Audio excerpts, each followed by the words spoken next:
how I run my moving company. I'm number one on Google. Number one means that I have the most reviews. If you type in moving companies in Laredo, my company should be number one or at least one of the top three. People will trust you based on reviews you're receiving. If you go to Amazon, you're comparing what people had to say about the product. Are you providing the best possible experience to your customers? Whenever somebody is moving, there's so much going on. People have to pay deposits, then move everything out to their new homes. Sometimes there's not enough space, so they need to get a storage, transfer utilities, forward mail. So I get it. It's frustrating.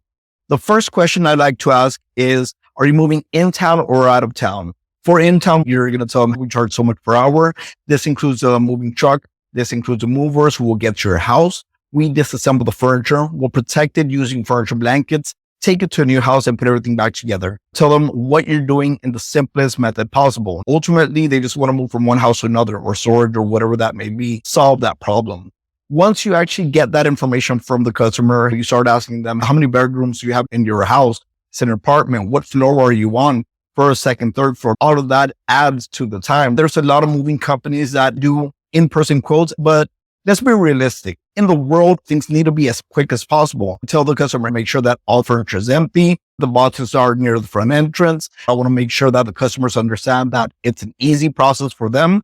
We're going to be handling all the heavy lifting. We're going to take care of the furniture, protect it, and put it back together. Make sure that you're providing the best possible experience each and every time. I want you to understand one very important thing. I'm sharing my tips and my experiences. If something else works for you, that's awesome. Put it down in the comments below. All right, guys, best of luck. I hope your schedule gets completely booked.